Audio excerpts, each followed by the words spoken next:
Welcome to The Making of a Nation, American History in VOA Special English. In 1836, Texas declared its independence from Mexico.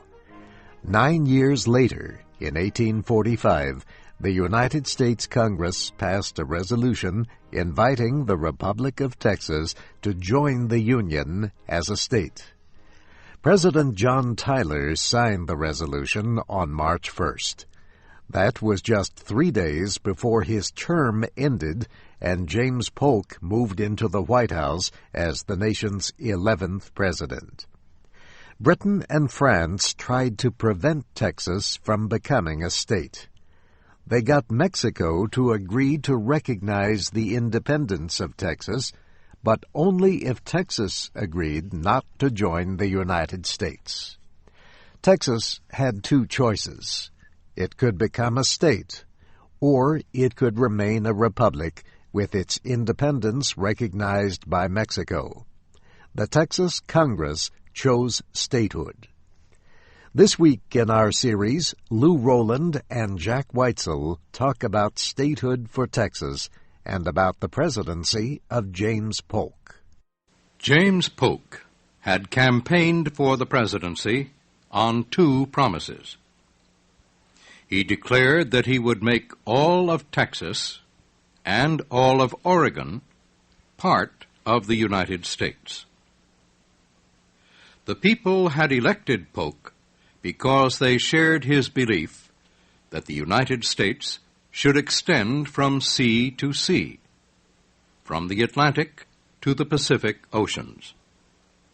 They felt it was God's will and their duty to spread American democracy and freedom across the continent. In the words of poet Walt Whitman, "It is for the interest of mankind that America's power and territory should be extended. The farther, the better." Traders from New England were the first Americans to visit Oregon. They stopped on the Oregon coast to trade for animal skins. Later, American explorers Lewis and Clark crossed the Louisiana Territory to reach Oregon. And in 1811, John Jacob Astor built a fur trading center at the mouth of Oregon's Columbia River. British explorers had given Britain claims to the same territory. The British Hudson's Bay Company also built a trading center on the Columbia and claimed a large area north of it. The two countries could not agree on how to divide Oregon between them. Since there were few settlers in Oregon, Britain and the United States agreed to occupy the territory jointly. This system worked well until the 1840s. Then, thousands of Americans began moving west to Oregon. The new settlers were not satisfied with the joint occupation agreement. They wanted all of Oregon to belong to the United States. President Polk said he thought the United States had strong claims to all of the territory. But he said he would compromise. He offered to divide Oregon at the 49th parallel of latitude. All north of this line would belong to Britain. All south of it, including the Columbia River, would belong to the United States. The offer was given to Britain's minister in Washington. He rejected it, refusing even to send it to London. He said Britain would accept nothing but the Columbia River as the southern border of British Oregon. President Polk withdrew the offer. He said America had no choice but to claim all of Oregon. He used strong language and seemed to say that the United States would fight if necessary, to defend its claim. Polk really did not want war, but he thought a strong position was necessary in negotiating with Britain. He said softer treatment only led to stronger demands from Britain. Polk asked Congress to give him permission to end the Joint Occupation Agreement. It did so in the spring of 1846.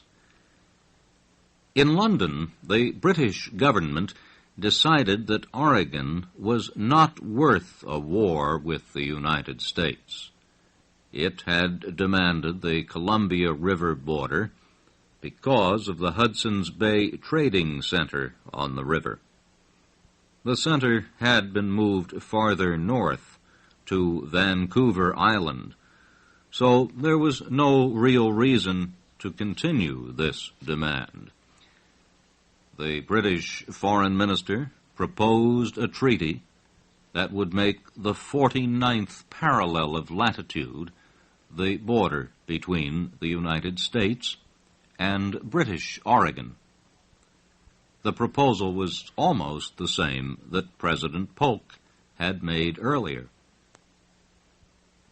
Leaders in the western United States demanded that Polk reject the British offer. They wanted all of Oregon. Polk decided to let the Senate vote on the British proposal. The Senate accepted the treaty, and Polk signed it. The treaty made the 49th parallel the border from the Rocky Mountains to the Pacific Ocean. The southern border of the Oregon Territory was the 42nd parallel. South of this was California. The United States, for some time, had wanted to buy California from Mexico. Former President Tyler had asked his minister to Mexico to try to buy California. The minister, Waddy Thompson, had been to California. He described it as the richest, the most beautiful, the healthiest country in the world. Thompson said the port of San Francisco was big enough to hold all the navies of the world. He said San Francisco someday would control the trade of all of the Pacific Ocean. There was little chance that Thompson could get California from Mexico. But then something happened that destroyed any chance of getting California peacefully. The commander of a United States Navy force in the Pacific, Thomas Jones, received news that led him to believe the United States was at war with Mexico. He sailed to Monterey, the capital of California. The Navy force arrived there in October 1842. Jones and his men seized Monterey and held it for 2 days. He found he had made a mistake and returned the town to Mexican officials. Jones apologized, but his actions greatly angered Mexican leaders. They refused even to talk about selling California to the United States. Mexico broke relations with the United States when Congress approved statehood for Texas. Mexican officials had warned that Texas statehood would lead to war. After Polk became president, he sent a representative to Mexico to try to establish diplomatic relations again. A weak government was in power in Mexico, headed by President José Joaquín Herrera. Herrera at first agreed to meet with the American John Slidell to discuss 4 offers from President Polk. Earlier, Mexico had agreed to pay more than $2 million for damages claimed by Americans, but it did not have the money. Slidell was to offer to pay these claims if Mexico would accept the Rio Grande River as the border between Texas and Mexico. And America would pay Mexico $5 million for New Mexico and $25 million more for California. If these offers were rejected, Slidell was to try to buy part of California for $5 million.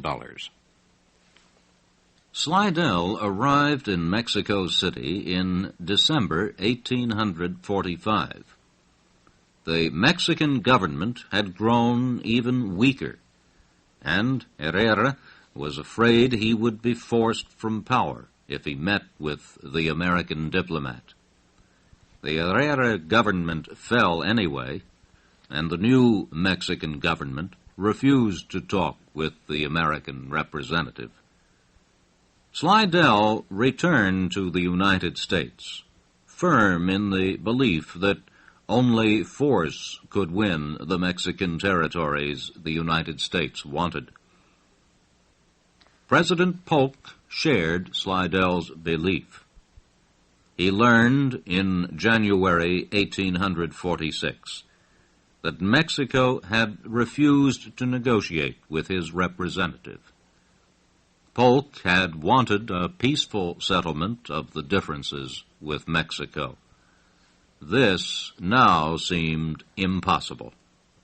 Perhaps, he thought, a more forceful policy would make Mexico negotiate. President Polk had sent several thousand American soldiers to Texas 6 months before, when Texas accepted statehood. This force, led by General Zachary Taylor, had camped near the town of Corpus Christi, at the mouth of the Nueces River. Polk now ordered Taylor's soldiers to the Rio Grande River. He told them to stay on the north side of the river. Should Mexico attack, Taylor and his men were to strike back as hard as possible. General Taylor was glad to get his orders. For months, his men had been training at Corpus Christi. They were ready for action.